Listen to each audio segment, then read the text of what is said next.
오늘 하나님 말씀은 창세기 47장입니다. 우리가 13절로부터 20절까지 본문만 읽었습니다마는 창세기 47장 전체를 통해서 형통할 때 기억할 세 가지라 하는 제목으로 말씀을 나누겠습니다. 미국의 슈퍼마켓을 보면 가끔 특별한 경품 행사를 합니다. 그 경품 행사는 경품에 당첨된 사람에게 이제 지정된 시간을 주고 그 지정된 시간에 슈퍼마켓 안에 있는 물건은 무엇이든지 바구니에 마음껏 담아 가지고 와라. 그러면 그것을 계산하고 돈은 안 받고 거저주겠다 하는 그런 행사입니다. 우리 인생은 어떤 의미에서는 이런 경품 행사와 비슷한 점이 있습니다. 주어진 인생의 시간 안에 자기가 담고 싶은 것을 마음껏 인생의 바구니 안에 담는 것입니다. 단지 다른 점이 있다고 한다면 주어진 시간이 얼마가 아니냐 하는 것을 아는 분은 하나님 한 분밖에는 안 계시다 하는 것입니다. 여러분이 만약에 슈퍼마켓에서 그 경품에 당첨됐다고 한다면 시간이 10분이다 할 때에 여러분은 어떻게 하겠습니까? 시간 10분 됐을 때 아무 준비도 없이 있다가 그저 값어치 없고 싼 물건들을 잔뜩 담아오겠습니까? 아니면 10분 안에 내가 어떻게 하면 참 귀한 것을 내 바구니에 담을 것인가? 그 귀한 것이 어디 있는가? 무엇이 내가 필요하고 무엇이 값이 비싼 것인가? 하는 것을 미리 조사해서 다 계획을 세우고 있다가 여기 땅 하고 시간이 시작되면 얼른 가가지고 비싸고 좋은 것을 가득 채우겠습니까?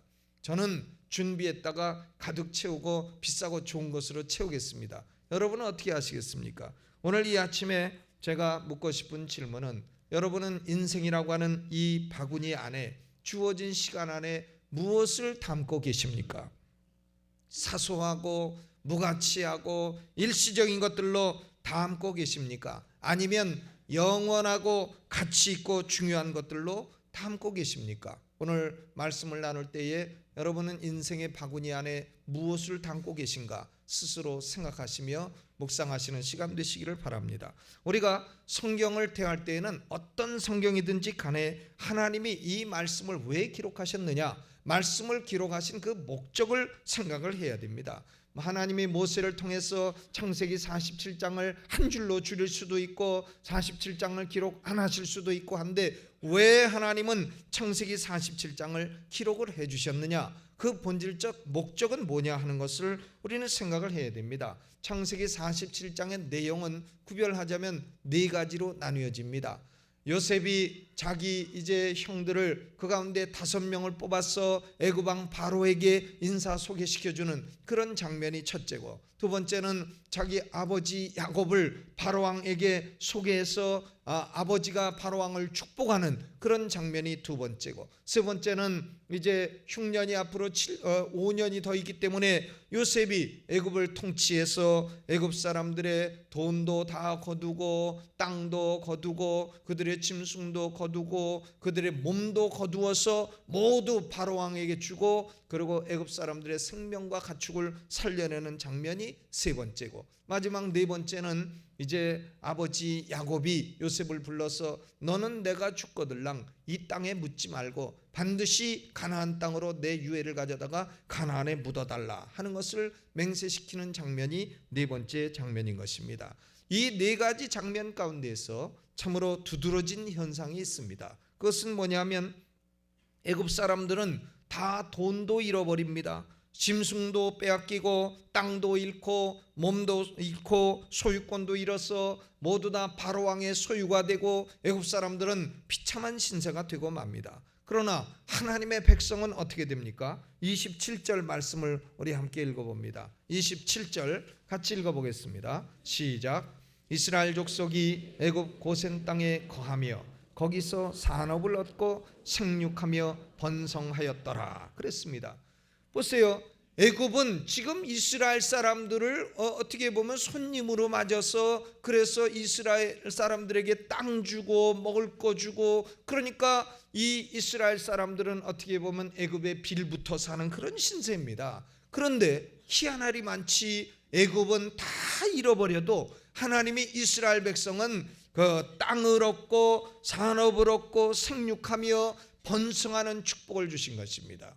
애굽은 영락해도 이스라엘은 번창하는 것입니다. 이것이 왜 이렇게 됐습니까? 그것은 하나님이 아브라함과 맺은 언약 때문입니다. 하나님은 언약을 지키시는 하나님이시기 때문에 그렇습니다. 창세기 12장 2절에 내가 너로 큰 민족을 이루고 네게 복을 주어 네 이름을 창대케 하리니 너는 복의 근원이 될지니라, 이렇게 말씀하셨습니다. 그러므로 하나님은 언약하신 대로 이스라엘로 큰 민족을 이루게 하시고 이스라엘로 축복의 근원이 되어서 그래서 애굽 사람들을 축복하신 것입니다. 이스라엘이 참으로 형통했습니다. 이스라엘 백성들이 애굽에서 형통했습니다. 우리는 볼 때에 애굽으로 말미암아 이스라엘이 복을 얻었구나 이렇게 생각할진 몰라도 아닙니다. 이스라엘로 말미암아 애굽이 복을 얻고 애굽이 죽을 위기에서 살아나게 된 것입니다. 그것이 하나님의 섭리입니다. 우리는 세상 사람들이 교회를 보고 그렇게 욕을 합니다. 교회가 부패하고 썩어서 나라가 어렵다. 아니죠. 그래도 교회 때문에 세상은 복을 받는 것입니다. 교회 때문에 하나님은 세상에 축복을 내려주시는 것입니다. 우리가 세상에 붙어서 빌붙어서 세상으로부터 얻어먹고 사는 것이 아닙니다. 하나님의 백성이 있기 때문에 하나님은 세상을 축복하시는 줄로 믿으시고 우리 성도들은 그런 긍지를 가지고 사시기를 예수 이름으로 축원합니다. 이스라엘 백성이 이처럼 형통할 때에 이스라엘 백성은 이 본문 말씀을 통해서 세 가지를 기억하며 살아야 했습니다. 오늘 우리도 오늘 47장 말씀을 통해서 이 세상 가운데 잘 살고 이 세상 가운데 잘 먹고 할 때에 우리는 세 가지를 꼭 기억하게 되시기를 예수 이름으로 축원합니다. 첫째로는 우리는 세상과는 구별된 사람이라 하는 것을 기억해야 됩니다. 우리는 구별된 사람입니다. 여기 본문 1절로부터 6절까지의 요셉이 자기 형 다섯을 애굽 왕 바로 앞에 인사시켜 드리면서 이제 그 형들의 입에다가 대답할 말도 주는 것입니다. 바로 왕이 물을 때에 너희 생업이 무엇이냐 이렇게 물으면 종들은 목자이언데 우리 선조가 다 그러하니이다 이렇게 대답하라고 가르쳐 줍니다. 그러면 애굽 사람들에게는 목축업이라 하는 것은 가증히 여기는 것이기 때문에 애굽 왕 바로가 그대들은 우리가 가중히 여기는 목축업을 하고 있으니 그러므로 그대들은 애굽 사람들과 섞여 사지 말고 저기 고센 땅이라고 하는 구별된 땅이 있으니까 거기 가서 살아라 이렇게 말씀을 하실 것이니까 그 고센 땅을 얻어라 한 것입니다. 우리가 여기서 질문을 던져볼 수 있습니다. 왜 요셉은 자기 가족들에게 자기 형들에게 애굽 사람이 가증히 여기는 그런 직업을 가지고 있다고 강조해서 말하게 했을까? 또 왜 애굽의 대도시에 모여 살게 하지 아니하고 저 고센 땅 구별돼서 아무 문화도 발전되지 아니한 그 땅에서 바로 왕의 짐승이나 치면서 그렇게 살게 했을까? 애굽에는 대도시도 많고 그런데 왜 거기 살게 하지 아니했을까? 그것은 요셉이 애굽의 문화를 너무나 잘 알고 있었기 때문입니다. 우상 숭배와 부패와 타락을 요셉이 너무나 익히 알고 있었기 때문입니다. 요셉은 그 가운데서 고생하며 환난과 고통을 겪으며 성장했기 때문에 그 부패 가운데 던져놔도 요셉은 자기의 신앙을 지킬 수 있는 자생력이 있는 사람이에요. 우리 신앙은 자생력이 있어야 됩니다. 우리가 어디든지 혼자 딱 떨어져도 거기서 하나님을 섬기고 거기서 하나님의 교회를 세울 수 있는 자생력이 있어야 됩니다. 홀로 설 수 있는 신앙의 능력이 있어야 됩니다. 그러나 그것만 가지고 다 되는 건 아닙니다. 우리가 함께 살 수 있는 공생력도 있어야 될 줄로 믿습니다. 자생력은 강한데 공생력이 없는 사람이 있어요. 공생력은 강한데 자생력이 없는 사람도 있는 것입니다. 요셉은 자생력도 강하고 공생력도 강한 그런 신앙을 가지고 있었습니다. 그러나 요셉은 자기 형들을 잘 알지 않습니까? 우리 형들을 만약에 애굽의 대도시에 갖다 놓는다면 애굽의 부패한 문화에 우리 형들은 급속하게 동화될 것이고 그렇게 되면 우리 형들은 하나님으로부터 구별된 백성이라는 특징을 잃어버리게 될 것이다. 그러므로 요셉이 그것을 너무나 잘 알기 때문에 비록 애굽 사람들이 경멸할지라도 비록 애굽 사람들이 가증히 여길지라도 요셉은 자기 형들은 고센 땅에서 목축을 하는 그런 일을 하면서 살면서 그 가운데 번창하기를 원했던 것입니다. 우리 하나님의 백성의 특징은 뭡니까? 우리가 세상 가운데 잘 먹고 잘 살고 번창하며 살 수도 있습니다. 그러나 우리는 잊지 말아야 됩니다. 우리는 세상에서 영원히 살 백성은 아니요, 우리는 하나님께서 세상 사람들과 똑같이 만든 백성도 아니요, 우리는 하나님이 예수 그리스도의 핏값으로 사셔서 특별히 구별해내온 구별한 백성이라는 그것을 우리는 잊지 말아야 되겠습니다. 디도서 2장 12절에 이렇게 말씀했습니다. 경건치 않은 것과 이 세상 정욕을 다 버리고 근신함과 의로움과 경건함으로 이 세상을 살라 그랬어요. 우리가 이 세상 살아갈 때 버릴 것은 두 가지입니다. 경건치 않은 것은 버려야 됩니다. 이 세상 정욕은 버려야 됩니다. 경건치 않은 것과 이 세상 정욕은 버려야 됩니다. 그러나 취할 것은 세 가지입니다. 근신함과 의로움과 경건함이라 그랬어요. 하나님의 백성은 이 세상 가운데 형통하며 살더라도 구별성이 있는 존재라는 사실을 깨달으시기를 바랍니다. 우리가 세상과 똑같으면 안 되겠습니다. 세상 사람들과 똑같이 거짓말하고 똑같이 도둑질하고 똑같이 남을 중상모략하고 똑같이 방탕하고 똑같이 타락하고 똑같이 모함하고 시기 질투하고 이렇게 된다면 무엇이 우리가 세상과 다른 것입니까? 우리는 구별성이 없는 사람이 되는 것이고 우리의 인생의 바구니에는 온갖 애굽의 쓰레기것만으로 가득 채워지고 말 것입니다. 구별성이란 무엇입니까? 거룩성입니다. holiness, 거룩입니다. 거룩하다고 하는 것은 뭐 성경을 끼고 걸음걸이를 이상하게 걷고 종교적인 냄새를 풍기는 것이 거룩이 아닙니다. 거룩이라고 하는 것은 세상과 다르다는 것이에요. 세상으로부터 구별됐다는 것입니다. 하나님의 교회가 세상과 다르기는커녕 세상만도 못하고 세상의 비웃음이 된다면 그것은 비극 중에 비극입니다. 우리 교회는 세상과는 달라야 됩니다. 우리 성도들은 세상과는 달라야 됩니다. 우리 성도들이 어디 가서 살든지 간에 무슨 일을 하든지 간에 세상 사람들이 볼 때에 저 사람은 뭔가 다른 점이 있다고 그런 평을 내리는 인물이 되어야 됩니다. 그것이 성도입니다. 왜냐하면 우리가 세상만도 못하고 구별되지 않으면 우리도 저주를 받고 복의 근원이 끊겨서 세상은 함께 패망하고 멸망할 수밖에 없다는 것입니다. 그러므로 우리는 세상과 달라지시기를 예수 이름으로 축원합니다. 두 번째로 거룩성이라고 하는 것은 세상과 다를 뿐만 아니라 하나님께 드려지는 것입니다. 하나님께 구별해서 드려진 것이 거룩한 것입니다. 우리의 마음과 사랑을 하나님께 드려야 됩니다. 하나님께 헌신하는 삶은 인생의 바구니를 보배로 채우는 사람입니다. 아무리 세상에서 형통하느라고 바쁘고 아무리 출세하느라고 바쁘고 아무리 사업하느라고 바쁘고 아무리 돈 버느라고 바빠도요, 하나님을 위해서 한두 가지 섬김의 봉사가 있어야 됩니다. 아무것도 안 하고 놀고 섰는 사람은 하나님의 교회는 있어서도 안 됩니다. 우리가 아이고 목사님 나는 보직이 없어서 일 안 합니다. 아닙니다. 보직 없이 할 수 있는 게 얼마든지 있습니다.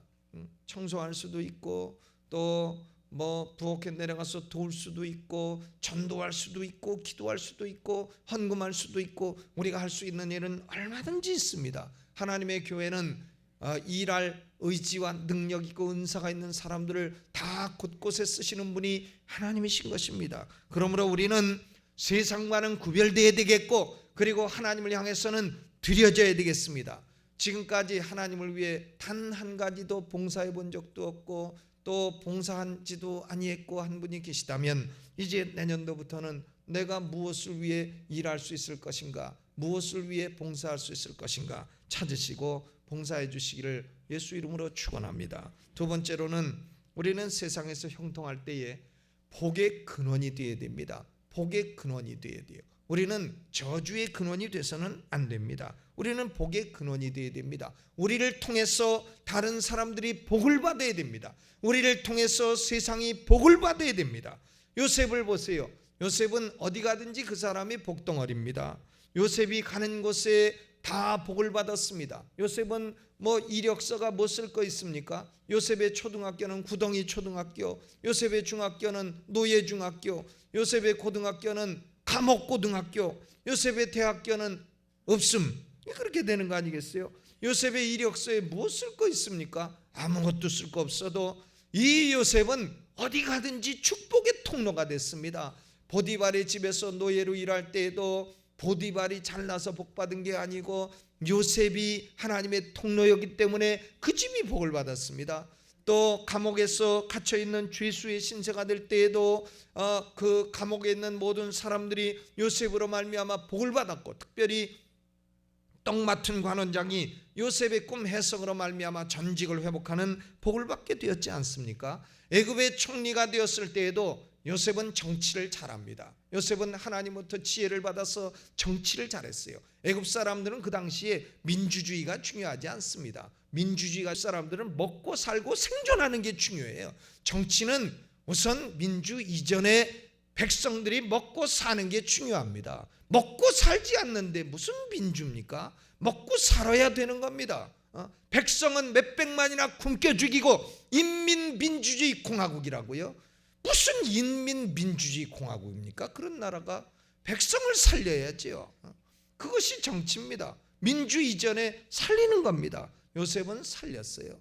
요셉을 어떤 사람은 그야말로 독재자다, 어떻게 그 당시에 세금을 20%나 거둘 수가 있느냐 말하지만은 요셉은 백성을 살려냈습니다. 그 한 사람이, 총리 한 사람이 딱 서니까 애굽 온 백성이 죽지 아니하고 7년의 기근을 끄떡없이 넘겨내고 짐승도 죽지 아니하고 다 살게 되고, 비록 소유권만 바로 왕에게 넘어갔지 애굽 모든 백성들은 생명을 유지하고 짐승도 유지하고 복을 받게 된 것입니다. 총리 한 사람이 그렇게 중요해요. 어떤 사람이 고추장 가게를 운영합니다. 고추장 가게 제목이 해찬들이에요. 해찬들. 해가 꽉 찬 들에 고추장을 태양초 고추장, 고추로 만든 고추장이다. 그래서 해찬들 했는데 그만 요새 고추장이 안 팔린다는 겁니다. 이게 해찬 씨가 운영하는 것이냐, 이래 갖고 안 팔린다는 거.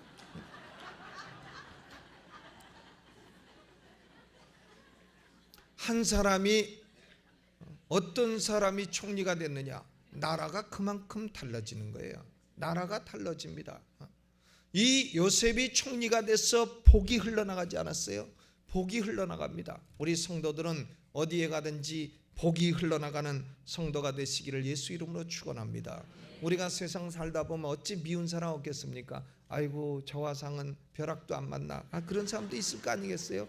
아이고 저건 가다가 차도 안 쳐주는가, 트럭은 뭐 하는가, 저런 거 안 쳐주기고, 뭐 그런 사람도 있지 않겠습니까? 솔직히 살다 보면 아이고 내가 저것은 하나님이 왜 벼락은 뒀다 뭐에 쓰시나, 저런 거 좀 안 때리시고, 이런 사람도 있을 겁니다. 솔직히 살다 보면 말로 표현을 안 해서 그렇지 속으로 그렇게 생각하는 사람도 있을 것이에요.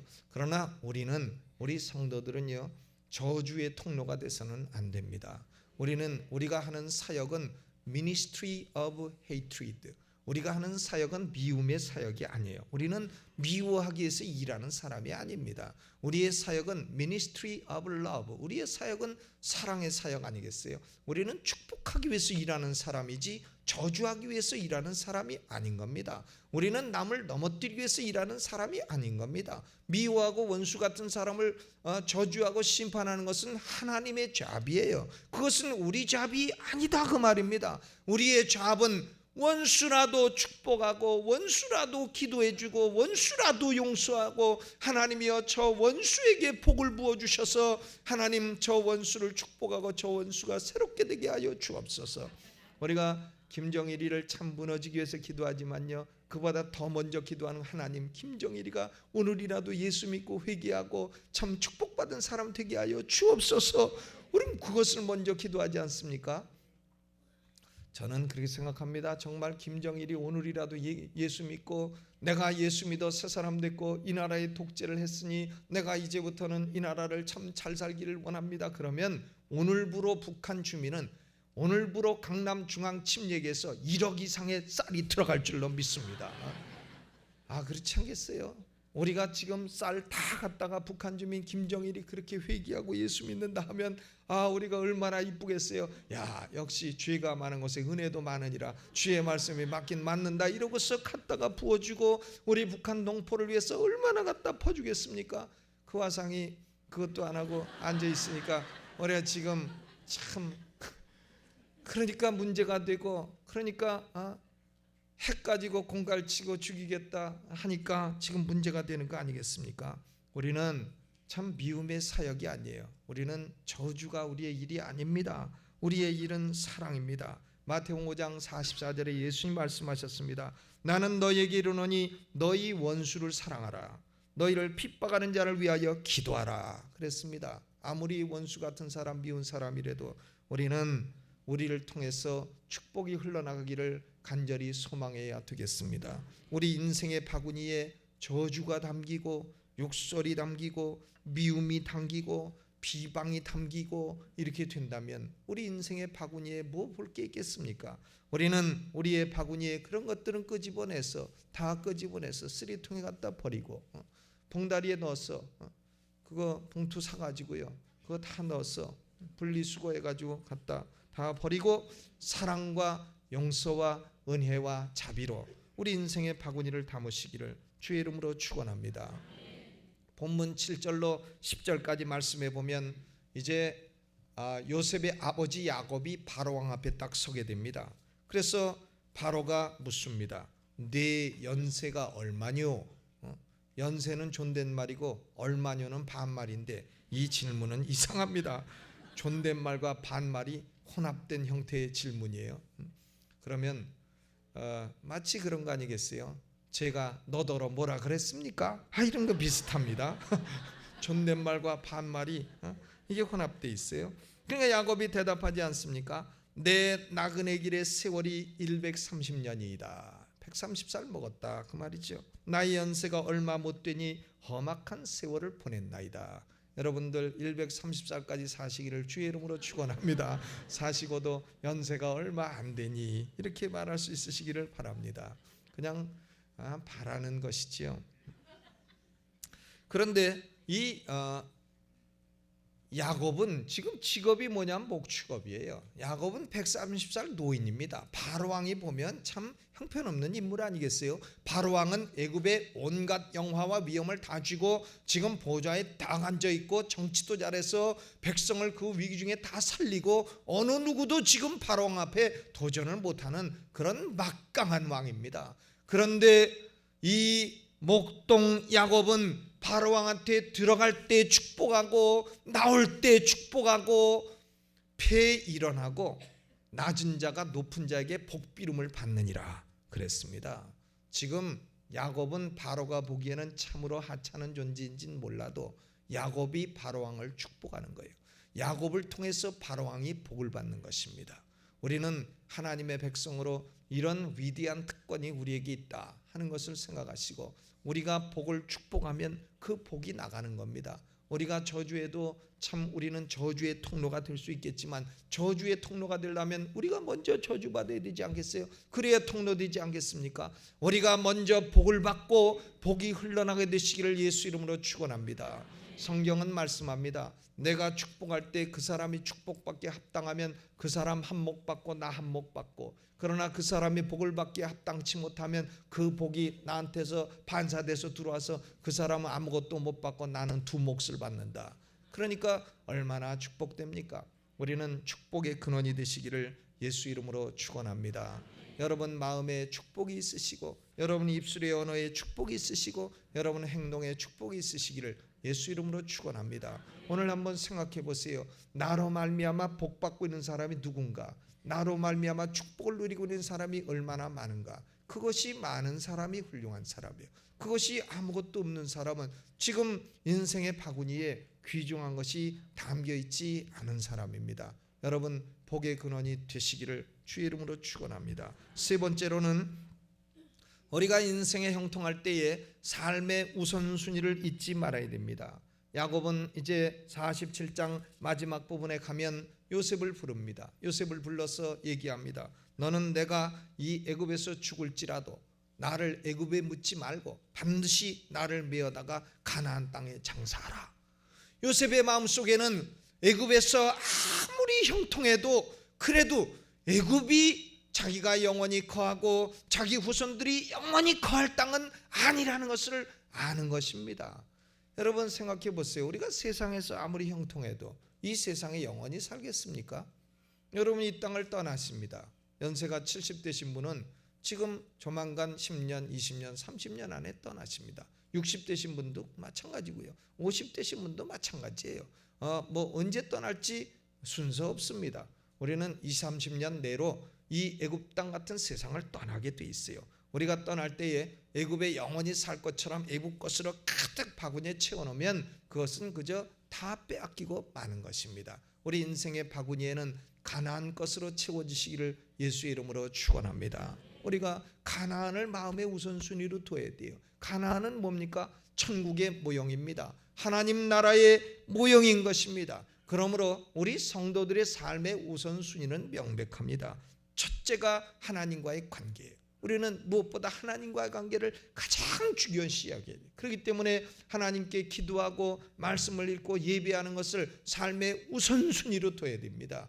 예배를 제대로 드리는 사람은 형통합니다. 그러나 예배를 참으로 제대로 드리지 아니하고 마음 자세가 삐뚤어지게 드리고 자세도 삐뚤어지게 드리고 예배를 소홀히 하고 헌금 하나를 가져와도 어디 있더라 해가지고 구겨진 거 찾아갖고 10,000원짜리면 사무실 가서 거슬러서 1,000원으로 바꿔서 드리고, 그러면 그 예배를 그 사람이 얼마나 소홀히 여기고 있는 것이냐 그 말이에요. 그러므로 우리는 참 삶의 우선순위 하나님과의 관계가 1순위입니다. 두 번째가 뭐냐? 가족 관계예요. 가족을 귀중히 여겨야 됩니다. 우리가 참 사랑하는 자녀들 귀중히 여겨야 되고 가족을 너무나 귀중히 여겨야 됩니다. 가족 떠나서 우리가 어디 설 수 있겠어요? 세 번째가 직업입니다. 직업, 돈 벌고 출세하고. 그러므로 사람이 돈 벌고 출세하기 위해서 자기 가족을 무시하고 자기 하나님과의 관계를 무시하고 이렇게 된다면 그는 참으로 우선순위를 잃어버리고 그의 인생의 바구니에는 올바른 것이 담기지 않는 인생이 되고 마는 것입니다. 여러분이 이 우선순위를 잊지 마시고 살아가시기를 예수 이름으로 축원합니다. 우리는 세상이 달콤한 것을 우리에게 주고 형통할 때에 조심해야 됩니다. 애굽의 썩은 것들이 인생의 바구니에 담기지 않도록 조심해야 되는 것입니다. 고로 이 아침에 제가 여러분에게 세 가지 질문을 드립니다. 첫째는 여러분은 세상과 얼마나 구별되어 하나님께 드려지고 있습니까? 이걸 생각하세요. 두 번째는 여러분은 축복의 통로가 되고 있으십니까? 얼마나 많은 사람이 여러분을 통해 복을 받고 계십니까? 여러분의 삶의 우선순위는 바로잡혀 있으십니까? 애굽 땅이 가나안 땅보다 먼저 가 있지 않습니까? 아닙니다. 가나안이 먼저 가 있어야 되는 것입니다. 마태복음 6장 33절 말씀으로 결론을 맺겠습니다. 너희는 먼저 그의 나라와 그의 의를 구하라. 그리하면 이 모든 것을 너희에게 더하시리라. 아멘. 오늘 이 말씀을 생각하면서 우리 하나님께 한번 통성으로 기도하겠습니다.